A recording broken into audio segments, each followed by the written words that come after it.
नमस्कार जय जगन्नाथ माने एबे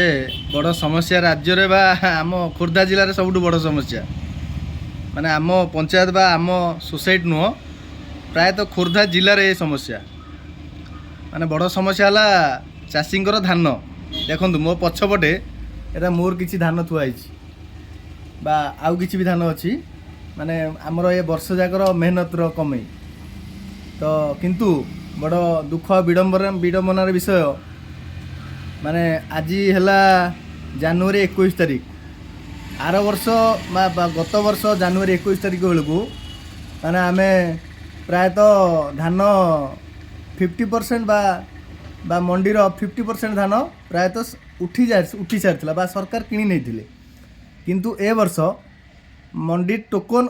आज पर्यंत आम हस्तगत है ना आमे केते क्विंटाल आम दबु धान बा केते क्विंटाल आम टार्गेट रे आसीजी से सब आज पर्यंत हस्तगत है ना तो यहाँ प्रमुख समस्या आ 1967 सरकार जो number T helpline number T जारी करछंती एबे लगेले कहूँ से नंबर बर्तमान स्विच ऑफ अच्छी बा अलग केते लागुची कहूँ ना आपण नंबर रे पंजीकृत होई नाही तो आमे जो धान धरिकी बसीचु माने कौन करूँ एरा प्रथम समस्या तो सरकार नेबे ना नहीं बा धान किणवे ना नहीं ताहा पर्यंत जना पड़ा ना है तो बड़ समस्या है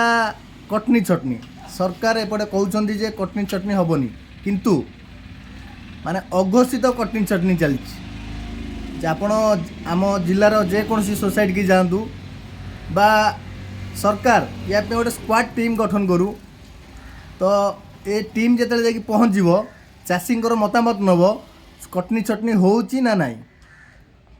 माने आपण विश्वास करें माने सरकार कहउछंती गोटे आ काम होउची आ गोटे प्रकार तो बड़ समस्या है चाषी उपरे माने चाषी आज पर्यंत यार बा डबल इंजिन सरकार रो फायदा किसी पाई पाइले नाही बा जो 800 टंका सब्सिडी पाउछंती ता बदल रे माने मिलर 5 किले 7 किले 10 किले 8 किले ये बड़े मन इच्छा कटनी चटनी चल तो ये कटनी चटनी बंद करने सरकार या टिके दृढ़ माने कठोर कठोर कार्यानुष्ठान बा कठोर सत्य को आगू को आने गोटे स्वतंत्र टीम गठन करूँ जहाद्वारा कि को सोसाइटी रे बा को मिलर केते किले धान काटिक नौछंती बा कोठी चाषी हैरान हरकत होउछंती ए विषय अवगत हो पार तो निवेदन करवा डबल इंजिन सरकार को तो टिके चाषी बृहत स्वार्थ को दृष्टि दिंतु नचेत चाषी होउछंती देशर बा राज्यर मेरुदंड जो माने कि माने निज झाड़ बुहा धन को वर्षे काल परिश्रम करके आपण मुहरे आधार दौरान तो टिके सरकार को निवेदन करवा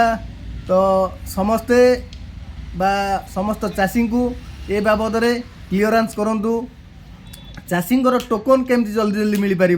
बा चाषी टे जापर जे 5 क्विंटाल कि 25 क्विंटाल कि 50 क्विंटाल देवी बा धान बिकिबी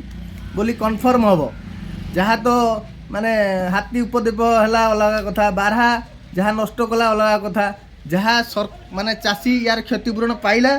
बा न पाइला यहाँ सरकार जानी आ चाषी भी भल जानी किंतु जहाँ अल्प बहुत कि जी धान बा कमे अमल कर माने कौन दबापी धान बिकापी मंडी टोकन हूँ बड़ समस्या